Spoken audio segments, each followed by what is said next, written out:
Hello and welcome back to Raid Madness. We've got one of our 4 content creator analysts here, JGigs. We're going to be going over the results of the first round and previewing the second round.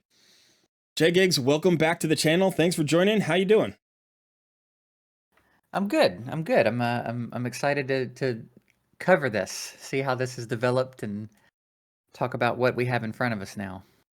Have you been talking about Raid Madness in your Discord with your community at all? Are people debating the champion picks? A little bit, yeah. Obviously, Demitha Mordecai was a hot topic for a minute. Yeah. Yeah, there's been a little bit of chatter about it, I would say. All right. Well, that's great. Yeah, there's definitely been a lot of debate in my Discord as well. And it's funny how many people disagree with me in my own Discord, and feel free just telling me I'm crazy, which I actually really like, because that's the whole point, right? That's the point. It's like, let's have these debates. There's no one person that you should be listening to on this. Like, you should hear all the different sides and then make your own judgment about what's a good champion for your account. And that may drastically change the way you value a champion in the bracket. So the way I value a champion, the way you value a champion, and the way a player values the champion, we could have 3 different perspectives and they could all be pretty valid. So that's the fun for me. I enjoy that.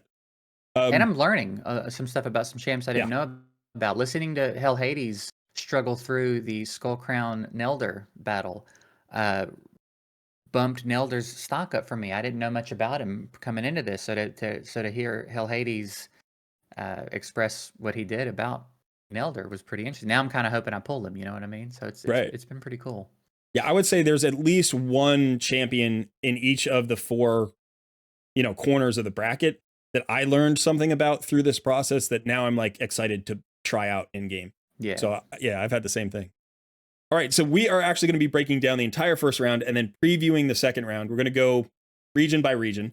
So let's go ahead and start with the Northwest region. That is the Ice Golem's Peak. So if we're looking at the first round results here, Godseeker Aniri went through very easily at 96.4% of the votes. That's not much of a surprise there, is it? No, that's to be pretty expected, I would say. Yeah, but in the second round, she's going to meet a tougher opponent, I think, in Tayrell, who likewise went through with more than 90% of the vote, 90.9%. Now, Godseeker is the 1 seed, Tayrell's the 9 seed. He is a fan favorite, I think. I think he's one of those OG popular champions. He's really cool looking, like there's a lot of things to like about his kit. Do you think he's got a shot here at the upset, or do you see Godseeker growing right through to the second round? I don't think he does. I don't think the name recognition is going to be enough here, and I think he's kind of gotten left behind as the game has developed, which is a real shame because there was a period where he was the epic to have. Everybody wanted a Tayrell, and I was one of the ones that just could not pull him, and it drove me insane. But I don't think that's enough. I think I believe there was some talk about maybe buffing him and reducing a cooldown to get him back in the conversation. But with things the way they currently are, I don't.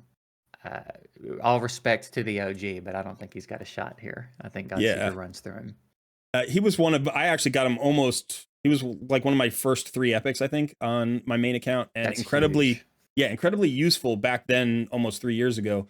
But I do think without that buff, without reducing that cooldown on his decreased defense, he really stays out of the top tier epic champion conversation. Yeah. And I think he's boosted here just by the fact that the rating system goes all the way back to the beginning of the game. So he used to be rated higher than I think he really is now.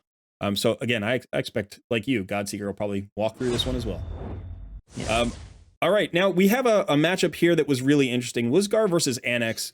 The debate here was kind of strong.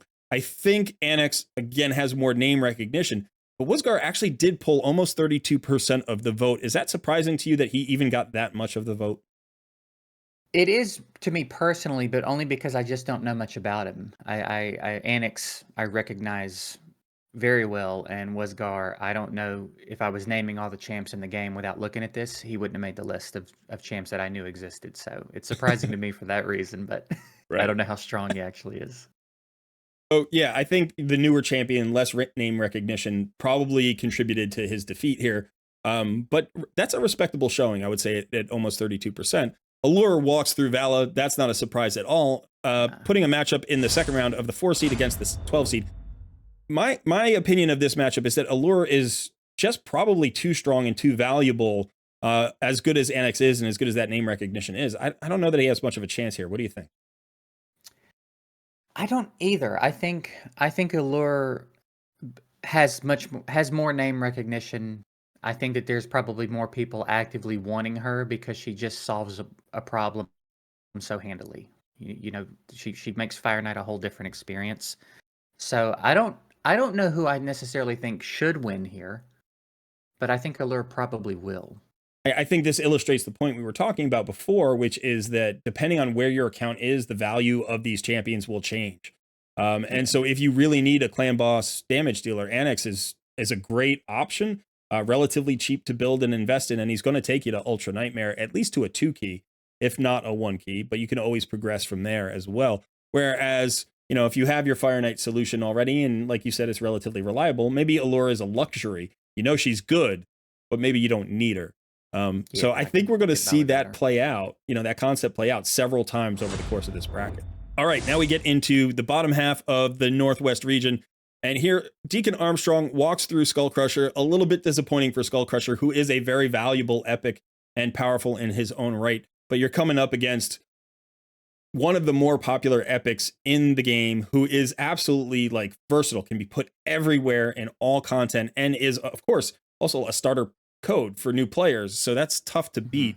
And then we've got Neldor and Skullcrown. You kind of previewed this a little bit. You were talking about Neldor.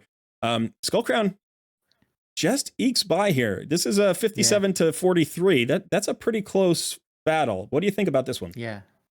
I think that's really interesting, and again, I think initially, maybe people that saw Hell Hades have this discussion, maybe initially were like Skullcrown's just going to walk through this. That's what I expected to happen, but it's lack of familiarity with Nelder, and then to hear him talk about how impactful that champ can be, uh, changed it a little bit for me. So I think it still went as I thought. I think I expected a close-ish fight, but perhaps not one this close. That's a really interesting one. But I think it Yeah, went as it should have, perhaps. yeah, it's hard to say. I was convinced by two things. One, both Hell Hades, like you said, made a good case, and then I've actually pulled a Noldor recently, built him, and he is actually very good, and perhaps better or more usable at endgame than Skullcrown is. And so I ended up debating that one really closely. I wanted to vote for Skullcrown, but I actually went for Neldor. So I'm on the losing side of this. My bracket's already broken. But that's an interesting one. I think you're right. It probably went through the way I would expect it to go down, but I don't know if Yeah. that's the way it should. It's hard to say. Yeah, Um, it's a tough call. yeah, but I don't know that it matters that much because it feels like in the next round we've got the 3 seed Deacon Armstrong up against Skullcrown. I don't know that either Neldor or Skullcrown has enough power to overcome this matchup. What do you think? Yeah, I think Deacon's probably going to get this one. And real quick back to the Deacon Skull Crusher fight. I think that's a really unfortunate round for Skull Crusher because he's such a big deal, but you just had the misfortune of going up against someone who could potentially win the whole thing. And that sucks to be in the first round against somebody Right. like that.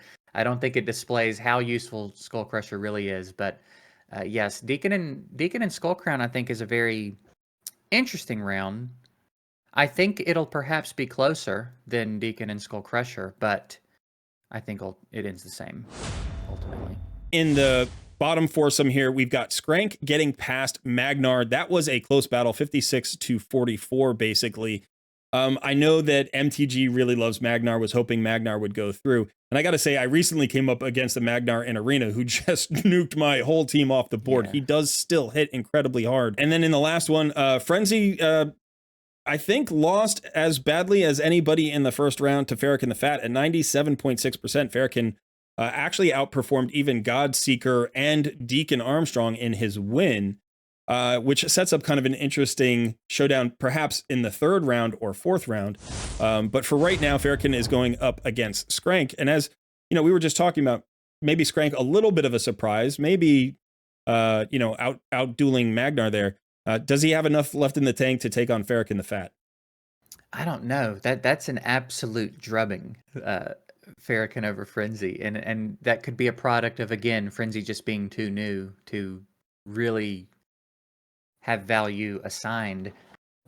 So it's hard to say because Skrank kind of squeaked it out against Magnar. So now being up against Farrakhan, it's hard to imagine he's going to pull that off again. looking at the difference between the Farrakhan fight and Skrank versus Magnar, it seems as though Farrakhan has a pretty clear path to the next round. But who knows, man? I guess that's perhaps one of the more interesting matchups that we've got, just based on how the previous rounds went. So I'm gonna probably lean toward Farrakhan on this one, but I don't know. Skrank could pull the upset, I reckon. Yeah, I think it's interesting here. We were just talking about Skrank. Like, he has a rare skill set. Farrakhan perhaps has a rarer skill set in the epic rarity, in that he's really the best ally attack champion in the rarity, right? There's Morag, who's good and a good champion, but he's a better ally attacker. And so, again, although HP burns and AoE HP burns are valuable, maybe that ally attack and the value it has in places like Fire Knight hard mode, all the way at endgame, you can use Farrakhan the Fat to solve stage 10 of hard Fire Knight, and that's incredibly valuable on an epic champion on a roster. Now, looking forward into the Epic 8, the finals here for this region, have any of the first round matchups changed your projection? Do you still think that this bracket's going to go to plan? Who do you see coming out of this region and going to the final four? I think it comes down to Deacon and Godseeker. I think that's inevitable. I can't imagine anybody knocking either of them out. Farrakhan and Deacon stands to be interesting, but I just can't imagine Deacon's going to lose that. I think if I was a betting man, I'm probably betting Deacon on this one. But I think Deacon and Godseeker is a really, really interesting matchup.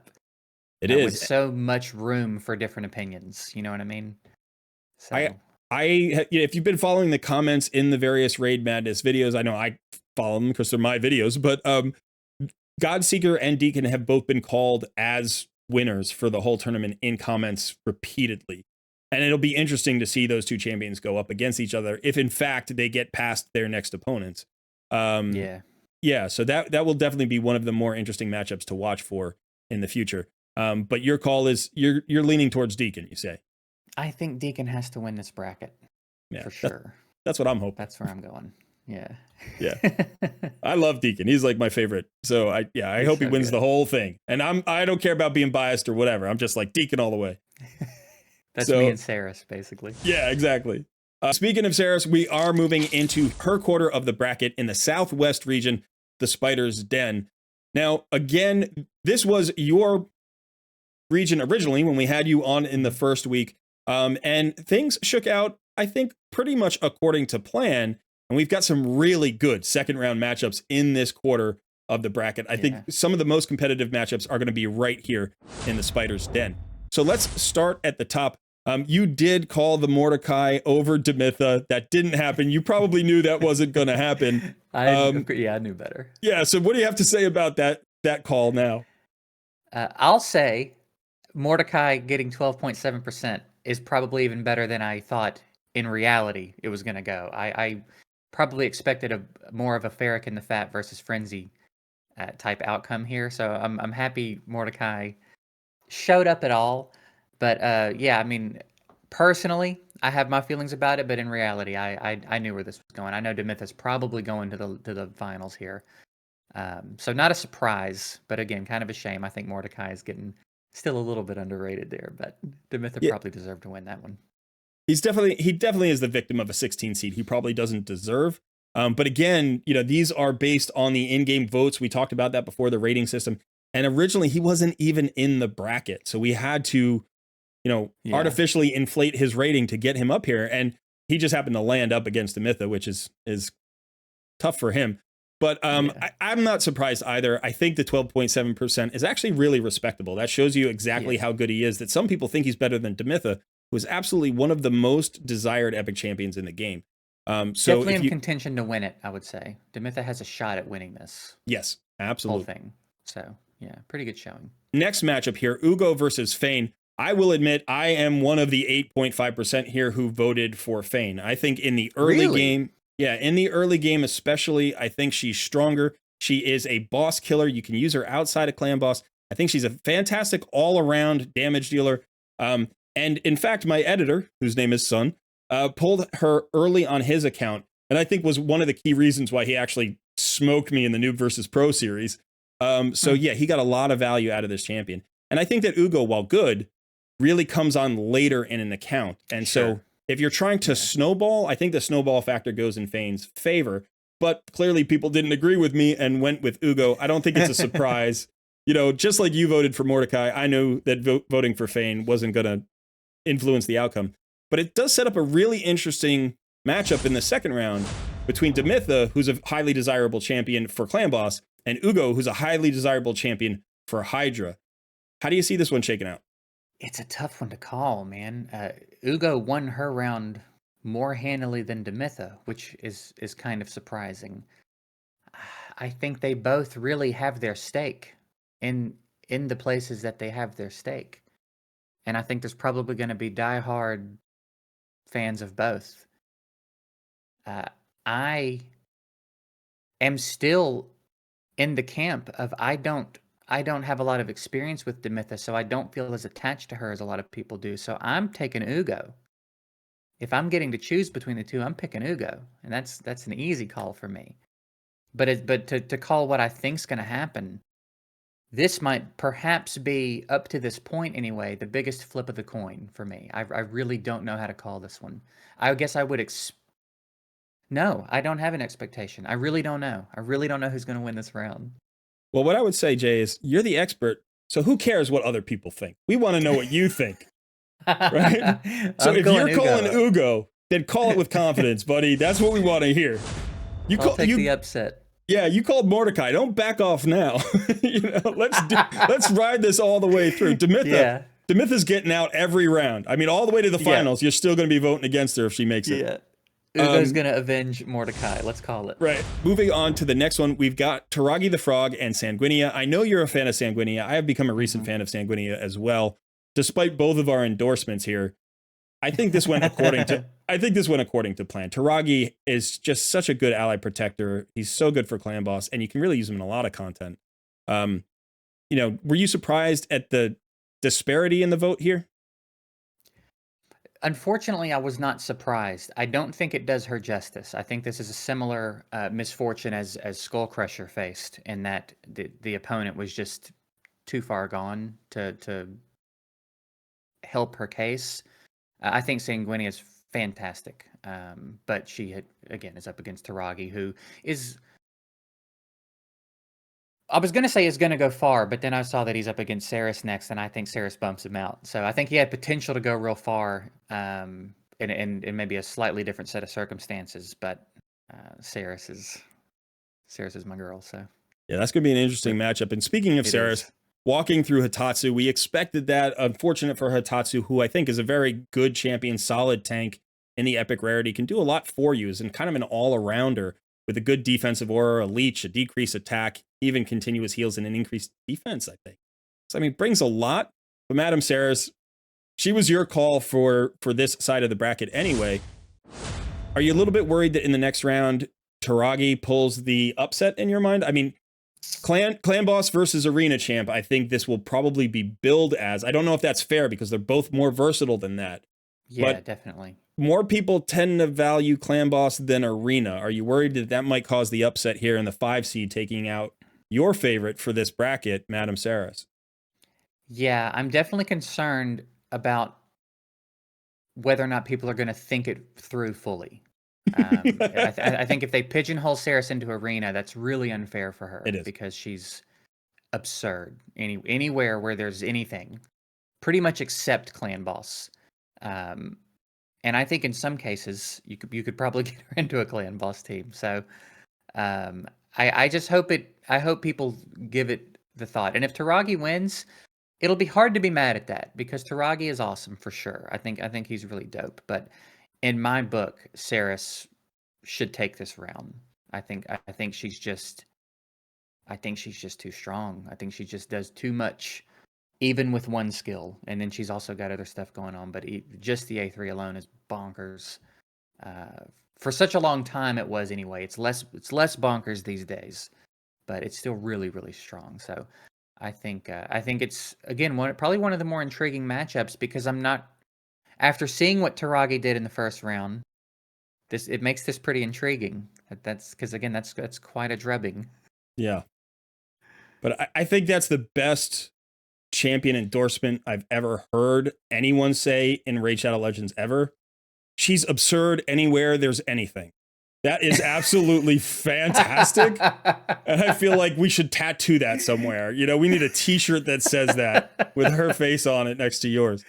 Madam Saris is absurd anywhere there's anything, folks. And yeah, I agree. I think she is absolutely really good, pigeonholed a little bit unfairly into Arena, but any champion that can remove buffs is valuable in tons of places.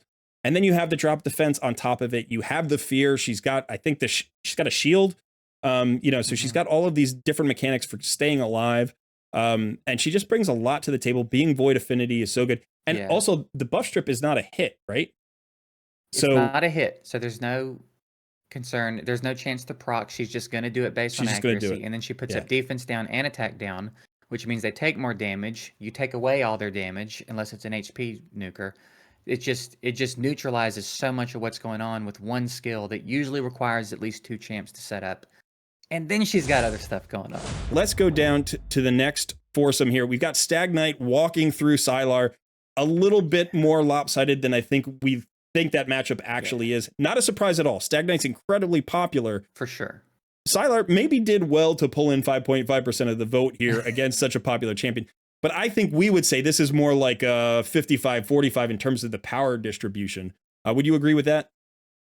Yeah, I think it should have been closer than it is on paper, because Sylar is no slouch. I knew Stag Knight will probably win this section of the bracket.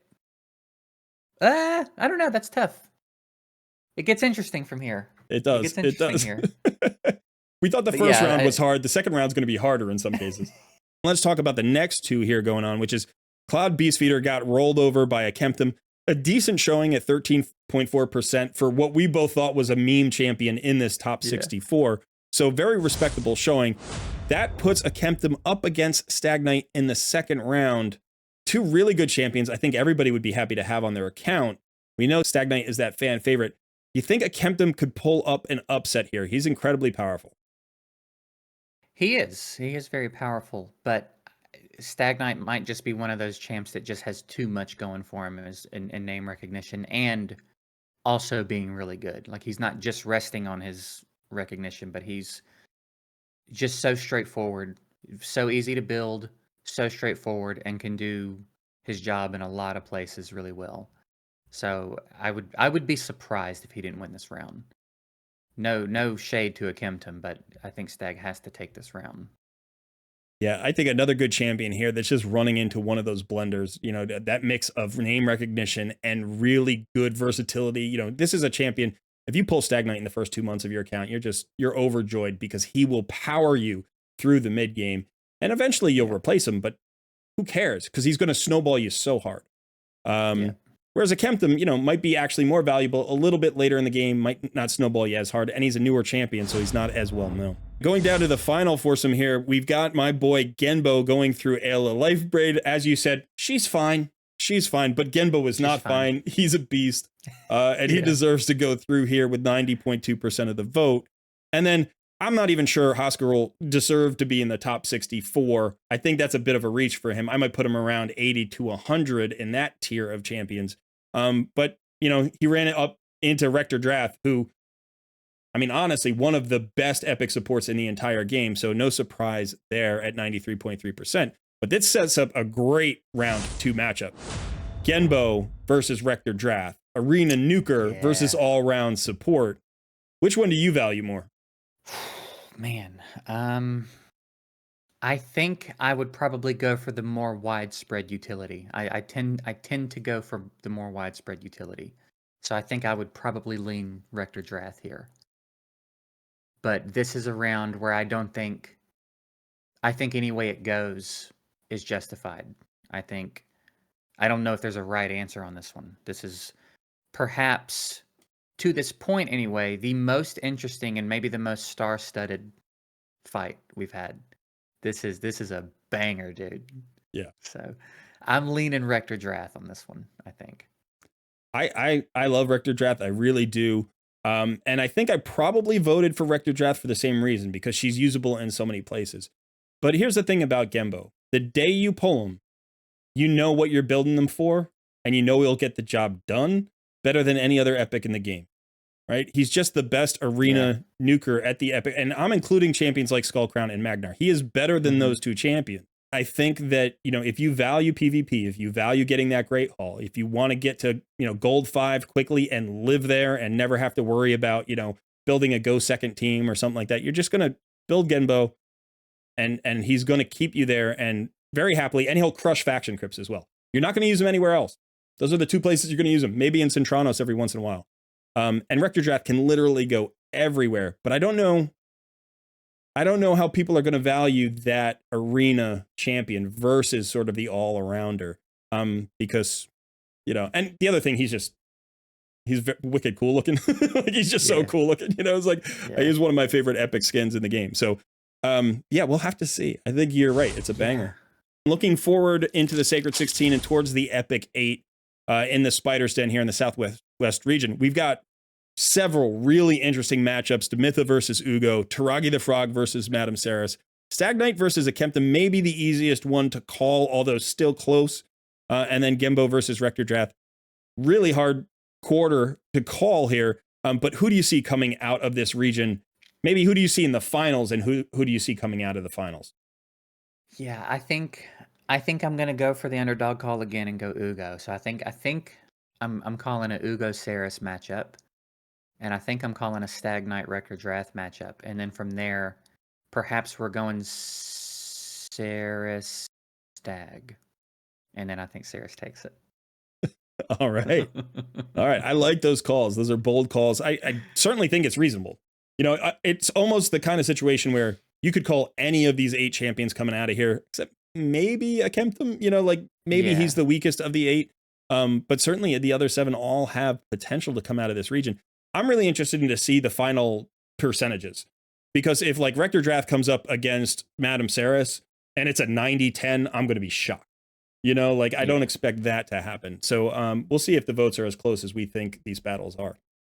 All right, so that is it for the Southwest region. Now let's move back up to the right-hand corner of the bracket. We're going to go to the Northeast region, and this is the Dragon's Lair. Now, we've got an upset right away. This was the 1 seed getting knocked off Runekeeper Dazzlerk, who is one of my all-time favorite epics, and I think is a top 10 epic in the game. He's a little bit high here at a 1 seed, but I do think he fits into the top 10, probably somewhere around 9 or 10 for me. Phoenix, I'm surprised, because he wasn't even originally in the top 64. We had to fit him into the bracket, and he beat Runekeeper Dazzlerk. I wouldn't say it wasn't an overwhelming win, but it was certainly a statement here. What do you think about this outcome? I think this has got to be a result of a lack of exposure to Dazzlerk. I think that's the only thing I can think of here. I can't imagine how Phoenix sneaks this out. Runekeeper Dazzlerk is so good. He's so good. And Phoenix does... What are people even doing with him? Block and revive and ice golem? Like, what else is he doing? That's crazy that he won this to me. I think this is the biggest upset I've seen by far so far. It's crazy. I think it's nuts too. I'm really upset about this, actually. Like, I saw this and I got angry for a minute. Because I think that Runekeeper Dazzlerk, he's one of the 5 best arena epics in the game, in my mind. And I think Madame Saris is another one we're talking about on them. We've got Gorgorab down in the bottom corner of this. We've got Deacon on the other side. And then I think the last one is Seeker, who's also in this bracket. I think those are the 5 best. If you're not in, like, 5 best supports, I should say supports, not, damage dealers. So that alone should have kept him around for at least a round. But on top of that, the cleanse, the heal, the turn meter fill. I mean, so much value here. He's a void. Maybe the void epicness worked against him. Maybe people didn't like him being in the 1 seed. They thought he should be like a 4 or 5 seed or something. And so they kind of like voted against him just out of, like protest. But yeah, I was surprised. Phoenix is not a slouch. He's a good champion. He's not, but like, he's not this good. Yeah. Unfortunately, my favorite dwarf characters out of the tournament. Maybe people are just taking a shot at me because they know I don't like Geo and I like Runekeeper Dazzlerk, and so they're like, "No, we're not letting that happen." So here we've got Royal Guard up against Lady Annabelle. To no surprise, Royal Guard kind of walks through here. Lady Annabelle, maybe a respectable 17.6. I think in 6 months' time, like we do this again next year, I think it'll be higher than 17.6 in this same matchup. Yeah. She's a very good champion, but not really a surprise here. But now we set up Royal Guard versus Phoenix. I thought this was going to be Royal Guard versus Runekeeper, which could have been a tough matchup. Do you see Phoenix causing a second upset? No, but that doesn't mean he won't.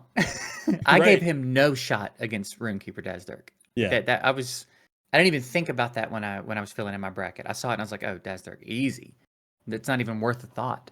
So no, I think Royal Guard should win this, but who the hell knows now? Well, this sets up a really interesting following round because it could be that Royal Guard, despite maybe not even being as good as Runekeeper Dazdurk, I think I would have put Runekeeper Dazdurk through here as well. Now he may have a better matchup. You know, he may be a better matchup in that quarterfinals round to whoever comes out of the next foursome. So we're going to have to take a look forward at that in just a minute. But I think we both think Royal Guard's going to walk through here. All right, so now we got White Dryad Naya versus Mist Rider Dathi, and we said this was going to be the closest of all of the fights in this side of the bracket, and it proved to be at 47-53. And I think MTG called that number, actually. I think he said 53-47. Wow. And that's exactly what happened. I thought it was going to be the other way around. I thought White Dryad Naya would get through at the 53, and Mist Rider would be taking a back seat. But he caused the minor upset here. What do you think? What does this reflect, do you think, in the voting public here in terms of their opinion of these champions? I don't know because I have a limited idea of both of them. I'm vaguely familiar with both of them. So I think in my head, I probably would have had this as a pretty close matchup as well based on lack of information, really. You know what I mean? So either it's that or everybody is very familiar with him and they're just that close. But it's hard for me to call because I don't know either one of them very well. I think I'm going to put that next to the Madame Sarah's quote on the teacher. I'm vaguely familiar with both of these champions. I agree. Regardless of how much time you've put into the game, everybody's experience is different. And some of these champions, I just didn't have a lot of confidence in my knowledge of the champions to make a really clear call. And in a lot of cases, when that happened, I leaned into what I thought the public would pick. I would just went with the kind of general consensus. All right, let's go down to the next matchup here, the last one in the top half of the bracket, which is Gala Longbraids versus Duke or Duck the Pierce, depending on what you like to call him. 77.6 to 22.4. I think that 22.4 actually shows how people who build Gala love this champion because Duke is an amazing all-around champion. Up on par with Stagnite, I think a little bit less popular than Stagnite, but close in terms of value. And yet Gala pulled almost 23% of the vote here. Do you think this is a fair distribution of the percentages? Yeah, I think so. I really like Gala. She was a big part of my original success in Dwarf Faction Crypts. She has ruined me in Arena a time or two with some crazy builds. She is really strong, but I think she's relatively limited in what can be done with her. And Duck is like one of those kind of put everywhere kind of champs. If there's waves anywhere, he's gonna shine. So I think it's fairly reasonable. I think it's a pretty good showing for her, all things considered. Yeah, I think what we're seeing here is, the percentages are often highly skewed in favor of the winner. So we've got a lot of champions winning here with 80 or 90 or 95% of the vote. And so although we have had some closer matches than this, I think, despite the fact that it feels like 22% is not a lot, that's actually an unusual number to pull. It means that there are clearly enough supporters of Gala to show up here and think she's better than the common opinion, which is that Duke is the champion who should win here. So I think that really shows that Gala does have a lot of value. But now looking forward into the bottom half of the bracket here, we've got Maneater versus Archmage Helmet. I actually, on my video when I was doing my vote, I just apologized to Helmet here because there was no way he was going to pull this out. But again, a 14% showing is really not too shabby against a 3 seed who I think out of all of the champions in this bracket who aren't seeded as a 1 seed or a 2 seed. Like this is a guy who people think might walk away with the whole thing in Maneater. So what do you think about this outcome? I think Helmet should be proud of a 14%. I don't know that there's more name recognition in the Epic game than Maneater. Yeah. I don't know if historically throughout the course of this game there's been a more sought after Void Epic than Maneater, and because of his impact, and then because people want him twice. Right. So like, there's always demand for more Maneaters. Even if you pull a third Maneater, there's stuff to do with him. So I think 14% is nothing to be ashamed of here. But of course, Maneater was going to win this round. Yeah. No question. All right. Looking down at the next one, we've got a Boro versus Miscreated Monster. And Miscreated Monster lives up to his name. He is a monster in this bracket. It sets up a really nice and interesting debate in the next round. Maneater versus Miscreated Monster. A little bit of overlap in terms of what they do, although they are very different, but they provide, a lot of survivability to your team in different ways. They're both hulking beasts of characters. You get to see them smack their giant weapons around, and it's kind of fun. And we do have a promo code now for Miscreated Monster, which I think has brought him back into the attention of the public and perhaps elevated his value. Do you think that newfound respect for Miscreated Monster that's currently happening is enough to put him over the top on a Maneater who is one of the favorites? I don't think so. I don't think so. It's possible, because maybe the buzz around Maneater has been a little quiet lately. And if Monster's popping now, there's some potential. But it's really hard to imagine Maneater doesn't win this round too. As cool as Miscreated Monster is, Maneater, I think, is just on a different level. I think he's in a different conversation here. So I'm going to say Maneater still kind of casually walks through this. I agree, but I do think that this is a potential upset in the making. It may be that because of the HH challenge and so many of the content creators taking Miscreated Monster with their codes and then dominating the leaderboards, people are just starting to think that he's a lot more powerful than for some reason we thought he was before. I mean, you've been around a long time. You know how well regarded Miscreated Monster was early in the game, right? He was one of those champions that if you pulled, 3 years ago, he was an instant 6-star and he was going to carry your account in a lot of content. So there's been no power creep here. This guy is as good as he ever was, but now he's back in the conversation. And I guess the question is, how hot is that conversation, right? How much value is in that current buzz about him? Let's move down to the next matchup here. This is Dark Kale versus Skaramis. I've had a lot of people reaching out to me and be like, dude, why are you doing Skaramis so wrong? He's awesome.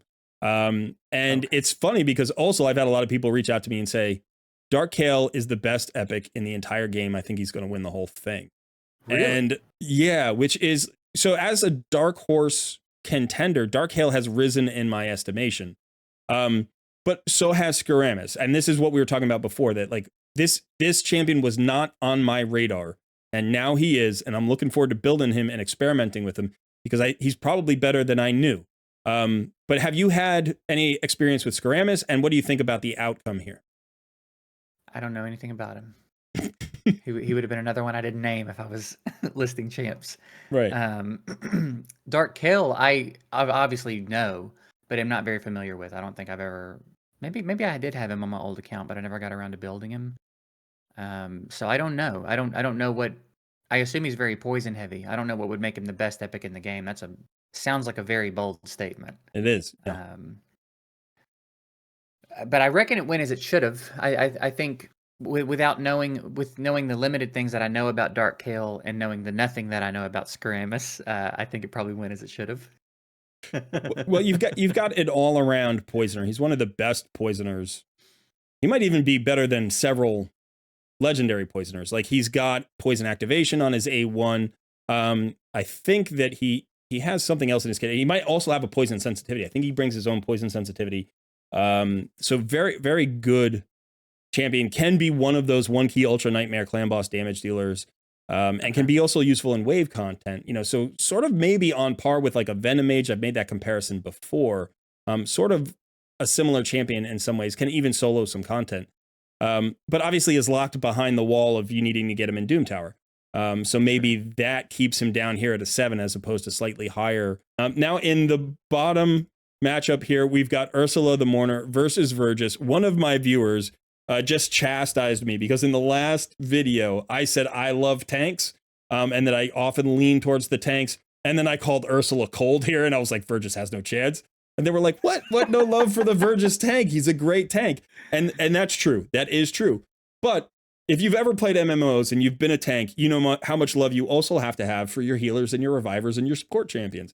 And Ursula, I think, is undervalued by the community. I actually think her 2 seed is close to where she probably should be. I could see her as a 3 seed. People think she's seated too high. They say she's squishy. They say she's not that valuable. I don't see it. I think she's fantastic. What do you think about, first of all, what do you think about Ursula versus Vergis? I think I expected it to be closer based on what I know the opinions to be. I know that she's undervalued. I know that a lot of people sleep on her, and I know people really love him. And he does solve some problems for you that you really don't need much else to solve. Like once you get him, he can really make your life easier. So I thought it was going to be closer, but I think she deserved to win for sure. And I'm glad that she did, and it's interesting I think to see that she won by the margin that she did. Yeah, that gives me some hope here. It's also interesting that, you know, the matchups here were actually really close. 85% for Ursula, 86% for Dark Kale. You know, obviously the matchup matters, but what is this bode for this next round matchup? Do we have a 7/2 upset in the making? I mean, I think you and I both probably think that this is close, but maybe we would edge Ursula, but maybe the vote goes the other way. What do you think? I think I feel similarly. Yeah, I think from the sounds of it, she's undervalued and he's overvalued. If people are saying he's the best epic in the game, that sounds like an over exaggeration to me, given all the other epics in the game and in this bracket. So I guess it would not surprise me to see him win this round, but I think she should win it. I think she is really, really good. So a very interesting matchup here.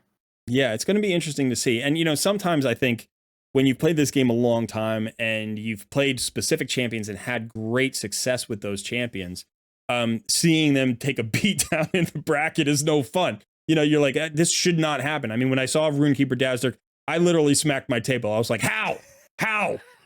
What's going on? This is the, you know, but at the same time, you have to recognize that everybody's experience is different. They value different champions differently. And Dark Kale is certainly a worthy contender that I think deserves to be in the second round. And I could see the upset happening here. And as disappointed as I would be for Ursula, I got to say, I would respect that call. That's an upset I could get behind. Dazzdirk and Phoenix, whoever did that, whoever voted Phoenix there, I'm not behind you on that one. I'll support that 0%. Yeah, we're both against that. I want to see the comments on that one. So we are finally in the final region here, the Southeast region, Fire Knights Castle. We've got 8 more matchups here that happened. Now, Doom Priest is the 1 seed here. Another 1 seed that was called a high 1 seed. You know, this was too high for Doom Priest to be, but she still stomped Anchorite into the dust. Only 6% for Anchorite. I'm kind of surprised he got 6%. I like Anchorite, but this seems like it could have been a shutout because she is incredibly valuable to every account. You don't need books on her for her to be good. And she's one of those champions that there's almost no other champion in the game that does what she does. The only other champion who's really doing what she does is Tuhanarok, who is a Void legendary. And so, you know, this felt like it was going to be a landslide, and it was. 6%, not bad for Anchorite. What do you think about Doom Priest as a 1 seed? First of all, do you think she's too high as a 1 seed? And do you think that matters? I do. I think it's strange to see her above Geo, and maybe even Seeker. But I also don't know that I think it matters. I think it'll sort itself out as the bracket develops. All right, so in the next matchup, we've got Ruella versus Morag.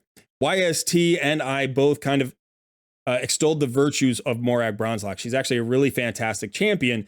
But Ruella probably brings more to the table in terms of her versatility and also maybe getting, like, even as a specialist, she's better. So a little bit of a flip here in the seeds. We thought maybe Ruella would be the 8 and Morag would be the 9. Ruella goes through at 63% to 37. So clearly, the community also really respected this matchup. What do you think? Should it have been this close, and was the outcome the one that you expected? It is how I voted, but I have a lot of experience with Ruella at this point, not so much with Morag. I'm enjoying Ruella a lot. I think she's been helpful to my account for sure. All right, let's go to the next matchup here. Vogoth walking through Sinesha at 90% to 10%. Not a surprise to either one of us, I don't think. And Seeker in the 13 seed shouldn't have been a 13 seed. And Ostrox, unfortunately, probably deserved a win in the first round against somebody easier than Seeker. But unfortunately, there was no way that was going to happen against this particular champion. What do you think about Seeker as a 13 seed? Do you think that low seed just sets him up to break this whole bracket wide open? Or do you think he might get stopped by Vogoth here? I think it sets him up for some good upsets. I don't know, man. Vogoth is another case for me because, yeah, Vogoth is really good, but Seeker's Seeker, man. There's a lot to be done with Seeker. That's a strangely tough call. I think Seeker maybe has more long-term name recognition. Seeker's been Seeker longer. You know what I mean? So on my bracket, I have Seeker going through. But I don't guess I'd be shocked either way. I don't think I'd be mind blown either way here. Vogoth is certainly a well-regarded champion. Can do some really interesting things. Is a solution for tough, problems like Baumel, but it's certainly usable in more places, even Hydra. And you can build 2 Vogoths and have a lot of cool stuff with that. You can also build 2 Seekers and do some cool things with 2 Seekers. But I think for my mind, of the 2 champions, they're both fairly unusual champions. Seeker is the best at what he does. He is absolutely the best at what he does. Whereas I think Vogoth's value has dipped in the last, say, year to year and a half because of the introduction of more Baumel solutions to the game. And so I think this might have been a tougher matchup, last year. But right now it feels like maybe Vogoth isn't as necessary as he used to be, whereas Seeker is still Seeker. And like you said, it's been Seeker for a long time. Moving down into the bottom half of this bracket, we have a champion that I think is a dark horse for coming out of this quarter. I don't know if she will, but Venomage here up against Tagore, who a lot of people in their comments told me they absolutely love this support champion. I think he was another champion we thought was a little bit low at 14 seed, a very good support here, but Venomage gets through. Do you think this distribution of votes here is a fair reflection of these champions' powers? Or do you think that this should be closer? That's hard to say. I think it's a good reflection of I guess, the popularity. I think Venomage has a lot of, packs a big punch with his or her. I noticed you said her. Am I wrong about that? Is it a her? Yeah. Her recognition, I should say then. So I don't guess it's a surprise, really. And I agree with you. I think Venomage stands to do really well. Although that next round is interesting. I think Gorg might be another one that might sneak up on us here. All right, well, talking about that matchup, he walked through his twin brother here, his cousin, whatever it is. Gorgorab beat out Mausoleum Mage, which not that surprising. Gorgorab definitely is one of those champions that has been around for so long he's faded from the conversation. But that doesn't mean he's actually not good still. He's very, very good. So what's your feeling here about, Gorgorab and Mausoleum Mage? And then why would you potentially expect that this fight with Venomage might be difficult?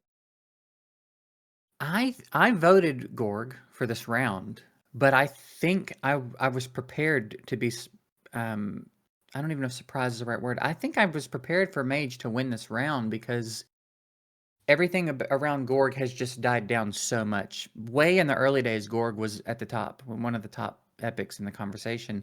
And it's just been so long, I think, since anybody's said anything about Gorg. I feel like maybe Gorg is still more relevant than it feels like he is because no one really talks about him anymore. So I think that makes the second matchup with Venomage really interesting because on one hand, you'd think, well, Venomage is going to take this easily. But apparently everybody hasn't forgot about Gorg. So maybe not. Maybe Gorg will sneak through this one. That's pretty interesting. What would be your call between these two champions? I voted Gorg. I've got Gorg going through. Over Venomage. Yeah.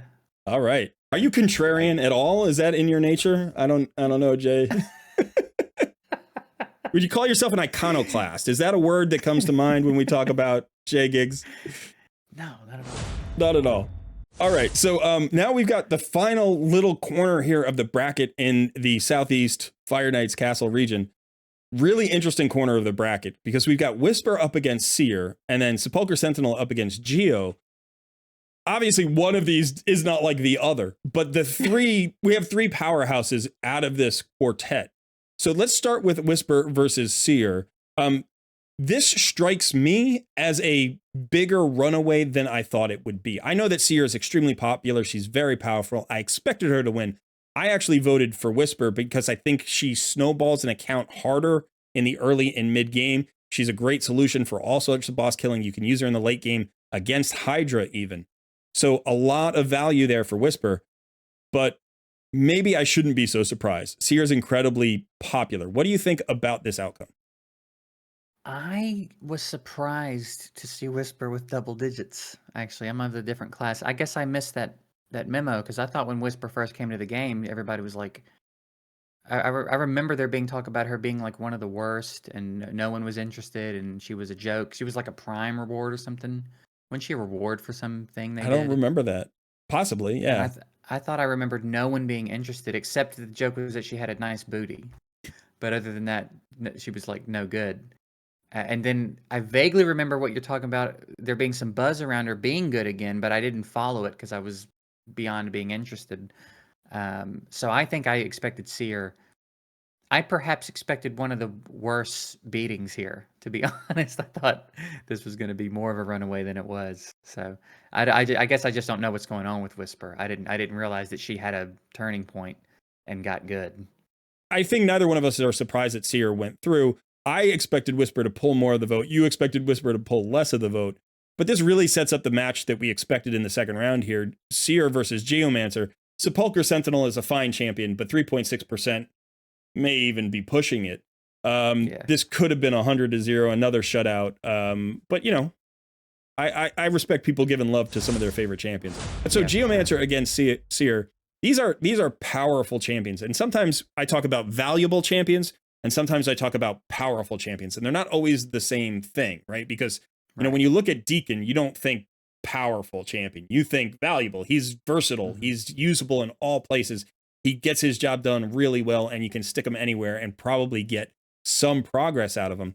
With Seer is just powerful. She hits as hard as any epic in the game, wave clear goddess. And then likewise, Geo here, who enables solutions for difficult content that are like really easy to obtain, really easy to enact, and saves you a lot of time. So both of these champions save you time in hard content. Rather than say which one you think people are going to vote for in this particular case, if I told you you could only have one of these champions on your account, which one would you choose? I think I would take Geo. I think You don't sound I happy think about being it. able it's a tough call. But I think Geo allows me to solve more problems easier than Seer. I can clear waves. I might do it slower, but I can clear waves. There's tons of ways to clear waves. There's not tons of ways to do things the way Geomancer allows you to do them. So I think I'd probably take him. I'm okay without a Seer. I actually talked about that in my Free to Succeed this morning. I don't really want to pull a Seer. I'm if I pull her, I'll build her and use her, and it'll be great. But I have similar feelings about her as I do Duchess. Yeah, I had two Duchess on my old Free to Succeed, and if I pull her, I'll build her and use her. But I don't really want to. I don't want to solve all these problems the same way again. So, Yeah. but even aside from my specific account, I think just generally speaking, I don't care if my wave clears take longer. I'm okay with that, and I think I would rather have the problem solved that Geo solves for me solved than faster wave clears. So Geo all I day. I've had a lot of debates about Geo recently. There's a bit of a meme on my channel because I have not pulled a Geo on my main account in over 2.5 years. And Wow. so people just taunt me with the fact that I don't have Geo. I'll get screenshots of people going up against like 4 Geo teams in arena and stuff and being like, hey, Cole, do you have one of these? It's like, no, I don't. So yeah, we even have like in our memberships in the channel, like you can get a little emote. It's like no Geo, it's like, so people come at me pretty hard for this guy. I think he's a fantastic champion. I think he absolutely deserves to be in the conversation of best epic in the game. But in my experience, I've solved every single problem that Geo solves in the game without a Geo. I did it in a reasonable amount of time, and now at endgame, I would have replaced him anyway. So if I pull him now, I don't know that he has a place in my roster. Whereas Seer does, because even though I can also do everything that she would enable, she does it faster. Yeah. Right? He doesn't actually speed me up anywhere. Like he doesn't speed me up in Iron Twins because I've got a Newt. If you have a Newt, do you need a Geo? It's like there's a lot of champions at endgame that do his job really well. And again, I think he's a fantastic champion. And I know people are going to, leave comments about this right now. But I think on the way up, he's more valuable. And at endgame, she's more valuable, at least in my experience. I did vote Geo through on this one because I think for a free to play account, he's just way more valuable as, a progression champion than she is. But for me personally, she provides a lot more value for my account. Let's look forward a little bit. We've got this entire region here. We're going into the Sacred 16 up to the Epic 8 and calling the winner out of this corner of the bracket. Doom Priest in that 1 seed potentially has a monster matchup if she gets past Ruella, which is not to say that she will. She's going to be coming up against either Vogoth or Seeker, both great champions as well. Out of the top half, which of these 4 champions do you see making it to the regional finals? I think I got to put my stock in Seeker here. I think it's got to be Seeker. I guess I don't know that I'd be blown away if it was Vogoth, but I'm putting my stock in Seeker on this one, I think.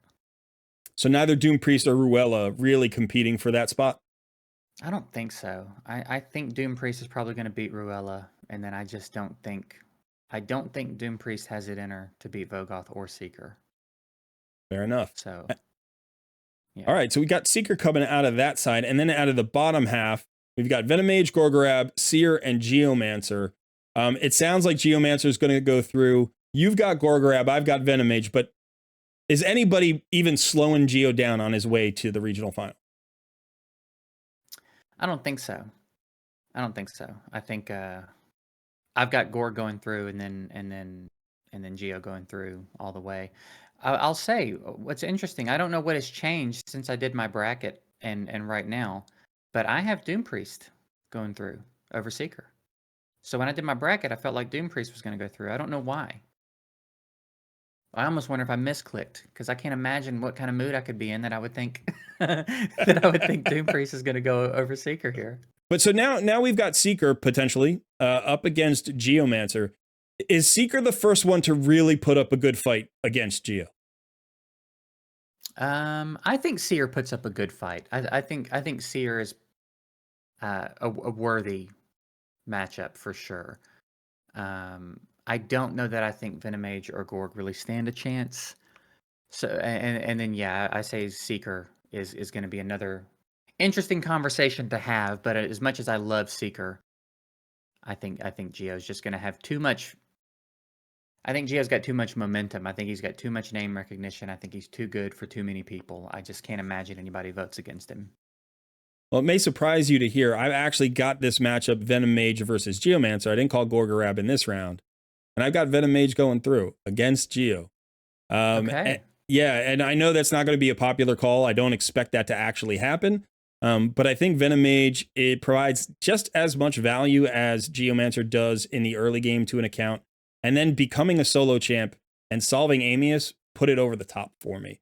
But again, I don't have a Geo on my main account. People may think that's a bias against me, but I think it actually gives me a little bit of insight into this. I was having a conversation today, and I think when you pull a popular champion, the natural response is to build them right away. And if they're good the way they're supposed to be, then it just confirms their power to you. Whereas if you don't pull that champion, now you've got to delve into your bag of tricks and find other solutions. And sometimes that means you find a champion that you actually fall in love with and think is incredibly good.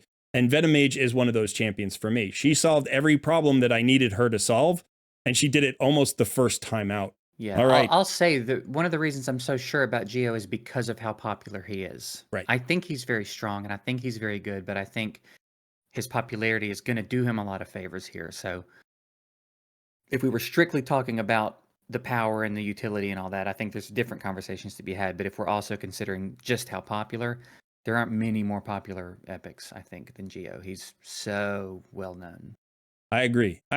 And I enjoy the conversations. Again, like I think that is the reason to have this battle, to talk about it and to say, you know, maybe he's a popular champion. Maybe there are chinks in the armor, or even if there aren't, maybe there's somebody else whose armor is just as shiny, but you haven't heard about them. You know, we've certainly had champions in this first round that each of us has learned a new thing about, and started to value more. And that's what the conversation is trying to accomplish. But so we've kind of got our calls out of all the regions here. We'll have to see what happens. But you know, some interesting matchups in the second round. I'm really excited to see the votes. Is there any one matchup that we've talked about today where you're like, I'm really hyped about this particular matchup? I want to see what happens. I think maybe Gimbo and Rector Drath might still be the most interesting thing on this board for me right now. I'm so excited to see how that gets voted. Yeah, I am too. Gimbo being one of my favorite champions in the entire game. I'm also I know what I expect, but I really want to see what Miscreated Monster does against Maneater. Can he pull out 40% of the vote, 45% of the vote? Maybe, you know, like could be closer than we might be expecting. So that's really fun for me as well. All right, JGigs. Well, this has been fantastic. Thanks for coming back. This was a long one. We did the analysis, the whole bracket, buddy. You did the whole bracket. Yeah. That was awesome. So fun. Before you go, what is going on with you? What's going on with your channel? What do you want to say to the people and let them know has happened? You know, just a lot of the same old stuff. I'm real busy with a lot of stuff these days. So I'm following this closely. I'm enjoying this. I think this is so much fun.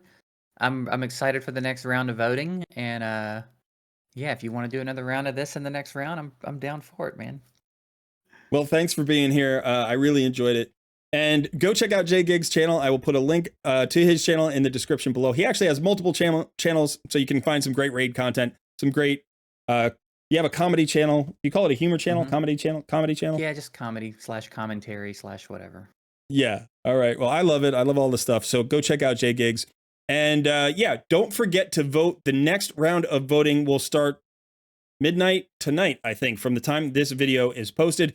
It will be a short round. There are only 48 hours available to vote because we're trying to fit as much of this into the month of March as possible. All you have to do is go to the link for the Common Ninja Raid Madness bracket and then click buttons. That's all it takes. Just click buttons. So enjoy that. And yeah, we are done today. I have been Colred. That's JGigs. We will see you in another video soon.